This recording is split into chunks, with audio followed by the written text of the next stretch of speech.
Gadis itu sedang tidur nyenyak. Tiba-tiba ada tarikan kuat di betisku. Dia pikir itu lelucon kakaknya. Namun adiknya masih terbaring tak bergerak di tempat tidur. Tiba-tiba, sebuah kekuatan kuat menariknya tegak. Dia secara naluriah melangkah mundur dan melihat sekeliling. Tapi tidak ada seorang pun yang terlihat. Dia mengumpulkan keberaniannya dan dengan hati-hati melihat ke bawah tempat tidur. Tidak ada apapun di bawah tempat tidur. Namun pintu kamar perlahan terbuka kembali. Dia berdiri dan menatap pintu yang bergerak perlahan. Sangat takut sehingga saya tidak berani mengeluarkan suara apapun. Aku hanya bisa bergumam untuk membangunkan adikku. Dia menunjuk ke belakang pintu dan mengatakan ada seseorang yang berdiri di sana menatap mereka. Kakaknya mengira dia mengada-ada. Langsung ke atas dan katakan padanya, tidak ada seorang pun di sini.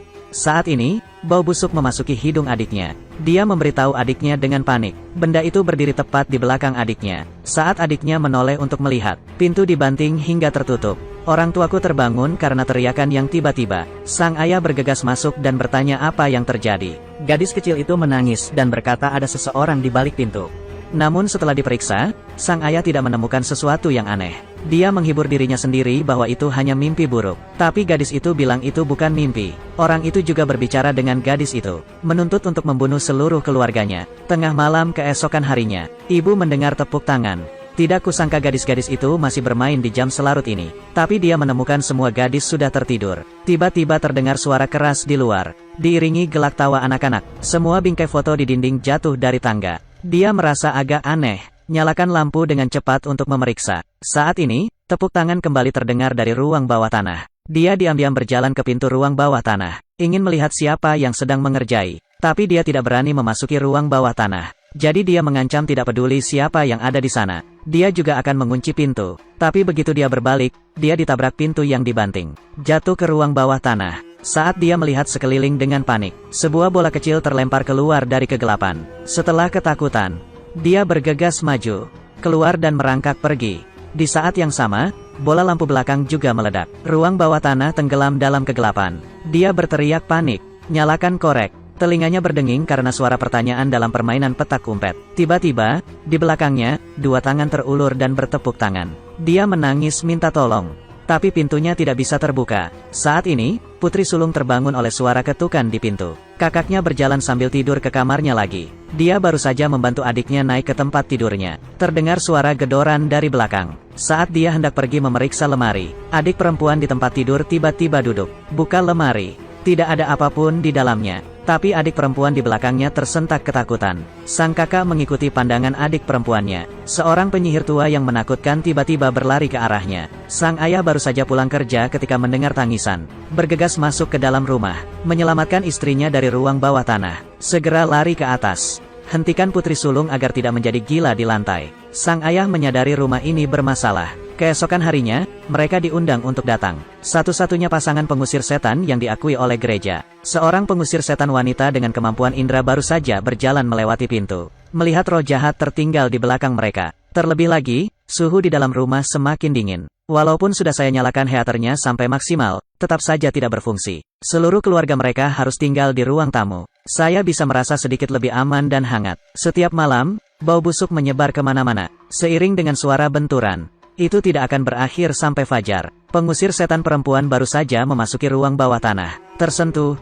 Di sini sesuatu yang sangat buruk terjadi. Saat merekam untuk mereka, pengusir setan perempuan dan putri bungsunya berbicara tentang teman barunya. Setelah gadis kecil itu memutar kotak musiknya, bayangan anak laki-laki itu benar-benar muncul di cermin. Saat mereka meninggalkan rumah, dia merasakan ada tragedi di sini. Di belakang sang suami ada seorang wanita yang tergantung. Namun sang suami tidak melihat apapun. Pengusir setan perempuan berpikir rumah itu perlu dimurnikan. Lakukan pengusiran setan. Dan roh-roh jahat menempel pada mereka. Bahkan meninggalkan rumah saat ini pun tidak ada gunanya. Rumah ini memiliki lebih dari satu roh jahat. Mereka harus mengumpulkan cukup bukti. Menyerahkan ke gereja untuk persetujuan upacara pengusiran setan. Namun sesampainya di rumah, mereka mengetahuinya. Dalam rekaman tersebut, tidak ada suara pemilik rumah. Mereka belajar tentang sejarah rumah tersebut. 100 tahun yang lalu, sang induk semang adalah seorang penyihir. Setelah mengorbankan anaknya, dia gantung diri di pohon raksasa di tepi danau. Lalu kutuklah mereka yang merampas tanahnya. Waktu kematiannya adalah pukul 3:07 pagi. Kemudian,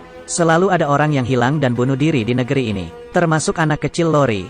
Tiba-tiba terdengar suara roh jahat dari alat perekam. Jam mereka juga berhenti pada pukul 3:07. Seolah-olah roh jahat sedang memperingatkan mereka. Pengusir setan wanita tersebut menghubungi polisi setempat, datang untuk mengoordinasikan pemasangan peralatan pengumpulan bukti. Mereka telah memasang kamera di setiap ruangan. Seiring dengan saklar sentuh suhu rendah, semua pintu memiliki lonceng kecil yang digantung dan memenuhi ruangan dengan salib. Keesokan harinya, ketika pengusir setan wanita sedang membantu pemilik rumah mengemasi pakaiannya, cuaca tiba-tiba berubah drastis. Berangin ribut, spray tertiup angin, menampakkan wujud seseorang. Setelah spray terbang melalui jendela lantai atas, penyihir itu tiba-tiba muncul di kamar. Saat ini, pemilik rumah sedang beristirahat di dalam kamar.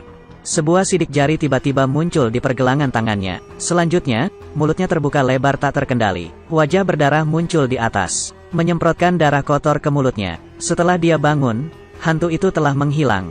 Setelah pengusir setan tiba, wanita itu sama sekali tidak ingat apa yang baru saja terjadi. Hanya merasa sedikit mual. Tengah malam, ketika polisi pergi untuk membuat kopi, pintu luar terbuka secara otomatis. Dia keluar untuk memeriksa tetapi tidak menemukan sesuatu yang aneh. Tapi baru saja mengunci pintu, dia melihat seorang pelayan muncul di kamar sebelah. Dia baru saja akan mengejarnya untuk bertanya. Tiba-tiba, pelayan itu bergegas keluar dari depan lagi, mengancam dia akan jatuh ke tanah. Segera hubungi bantuan.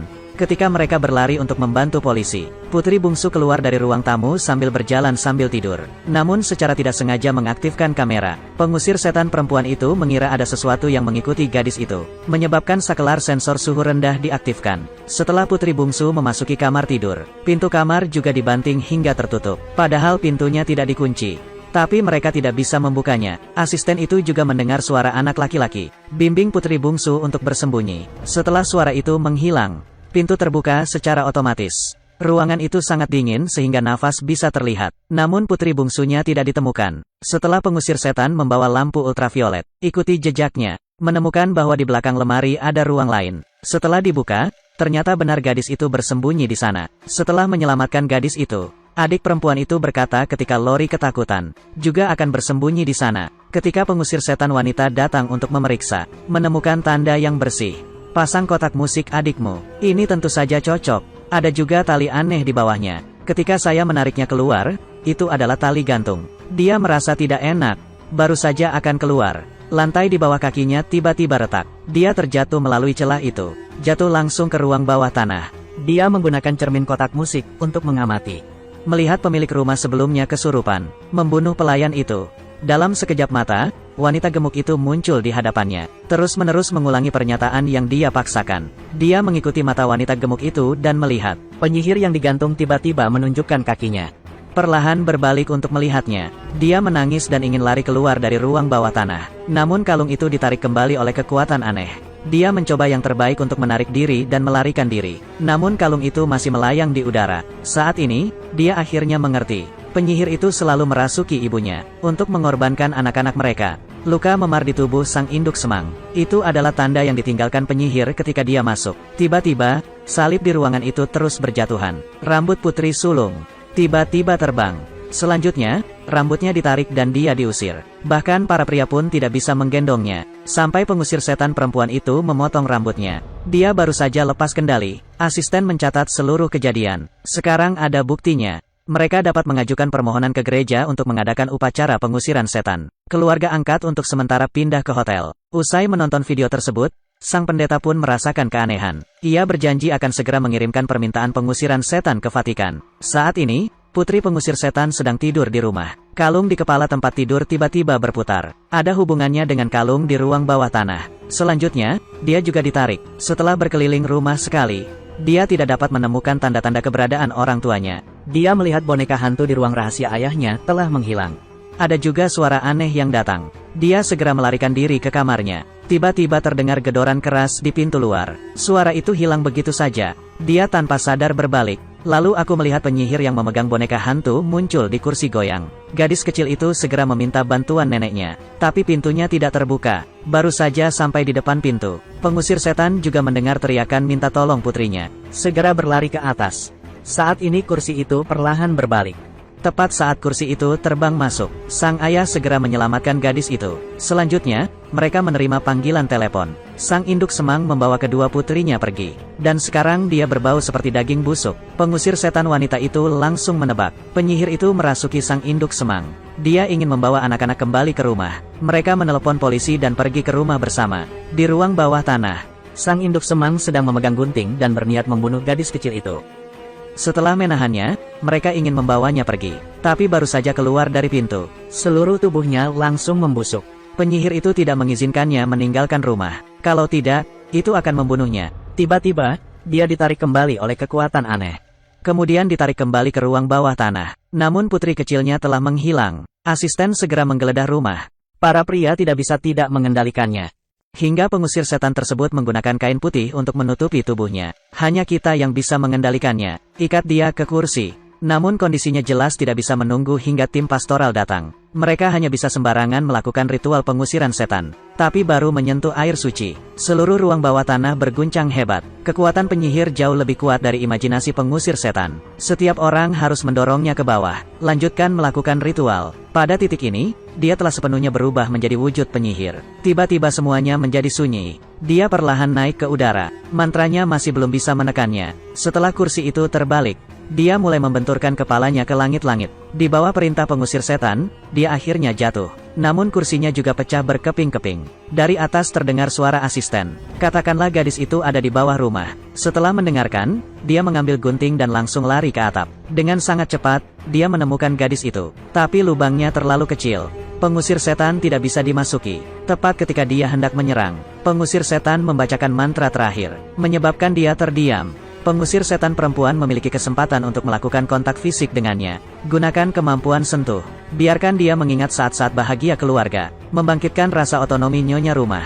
Dengan bantuan pengusir setan wanita, dia akhirnya memuntahkan seteguk darah hitam. Melarikan diri dari kendali penyihir. Pada akhirnya seluruh keluarga berhasil melarikan diri. Dan di ruang rahasia pengusir setan, satu lagi koleksi baru. Ini adalah kisah nyata. Pengusir setan dan keluarga angkat masih hidup.